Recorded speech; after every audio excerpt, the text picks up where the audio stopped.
Did you know that our legal system in the UK, namely English common law, may have quite a lot of its origins in Sharia law? Ooh.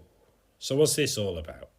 Well, historians are debating the amount of influence that Sharia law had on the emerging legal systems in Europe in the early Middle Ages.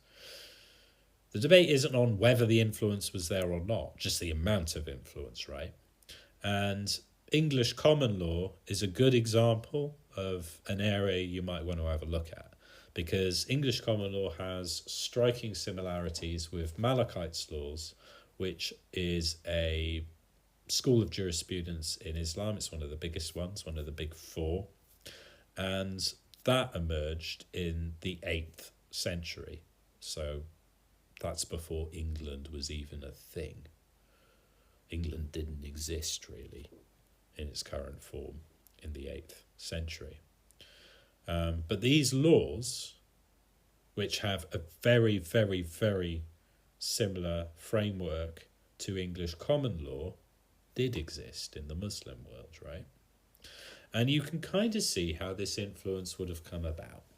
You know, in the early medieval period, Europe was in trouble. The Roman Empire had fallen and our civilization had suffered a major setback. For example, we forgot how to make concrete.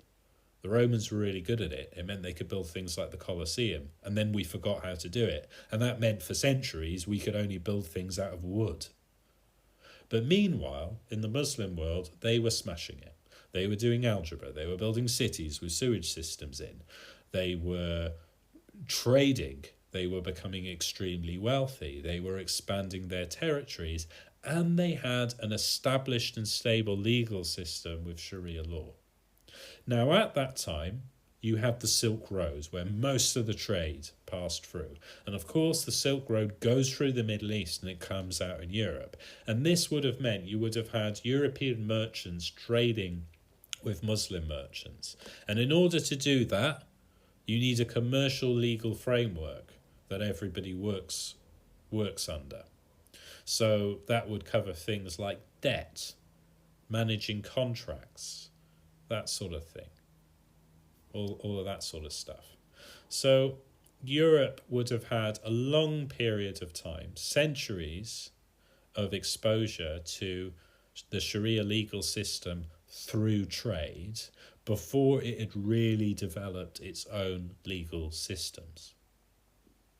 So if you're a European ruler and you want to create and enforce a legal system in your country, you would be looking round for inspiration. And if you've been trading with a group of people for a long time who do have an established legal system, who are also more prosperous and more advanced than you, it would be a no-brainer for a European ruler at that time to go, we'll borrow some of their stuff because they're doing better than us at the moment. And this makes sense. And also, our merchants are already pretty much working to these laws because they're trading with the same people that we're going to borrow from. So you can see the incentive for European rulers to, adopt large parts of Sharia law when they're building their legal systems.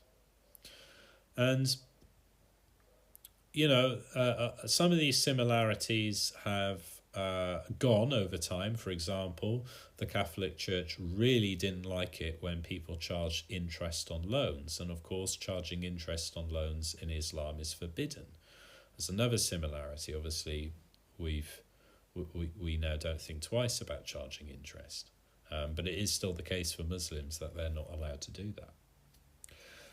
And so when you look at that shared history, you look at the similarities in legal structures, and of course the fact that Muslims and Christians both share the same God of Abraham. It becomes very difficult to believe people in the media and people online who make out that Western civilization and Islam is somehow diametrically opposed to each other. Because this isn't the case, really. When you look at the facts, we're more like close cousins, first cousins maybe. You know, if France is England's brother, then the Islamic world is both France and England's cousin. That's the way I see it. And I experienced this firsthand when I was in India. You know, when I was in the Hindu areas, I'll be honest, I really struggled to figure out what was going on because I didn't have context for things. I didn't understand the culture as well as I could have done. And to be honest, with things like Hinduism, the more I try to learn about it and the more I try to understand it, the less sense I can make of it. It's such a complicated religion that's very different to what I grew up with, which was essentially Catholicism. But here's the thing: when I went to Kashmir, which is in the Himalayas, and it's pretty much exclusively Muslim up there, I found it a lot easier because Islam and the customs around it are a lot more similar to Catholicism and European culture than Hinduism is. You know, we've got a lot in common. We really do. And I wish more people understood that, because if they saw the Islamic world not as something that was completely different and therefore something to be wary of or scared of, even, if they saw it as basically fruit from the same tree, although it might come in a different shape, different size, different colours occasionally, people might wear different hats and eat different food. The underlying structure of European societies and the type of societies that you often get in the Muslim world are very similar legal systems, patriarchy, similar sort of religious rituals as well.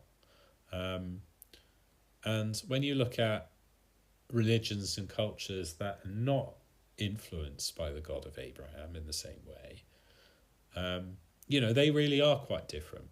That doesn't mean they're a threat in any way, shape or form. It just makes it harder for a guy like me from Britain to understand, because it's just that we're not as closely related to each other as, say, we are to Islam in Europe. We're just not. It's also worth remembering that there were, you know, Muslim kingdoms in Europe for quite some time, particularly places like Granada in Spain or Portugal or Sicily, again where legal systems were established by the Muslim rulers at that time, which again bear a lot of similarities with things like English common law. And there's also a debate going on amongst historians as to the extent Henry II was influenced by Sharia law when he was sort of creating and enhancing the legal system we still have here.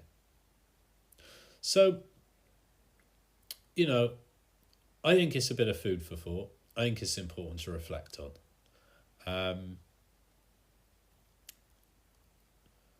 And I do think that people who have been convinced that Islam is a threat, or have been convinced that Muslim countries have a backward culture, I just ask them to reflect that really, in many ways, we are two sides of the same coin.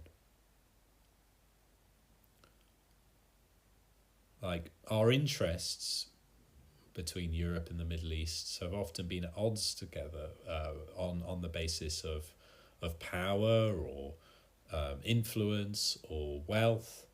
But culturally, legally, we are very similar.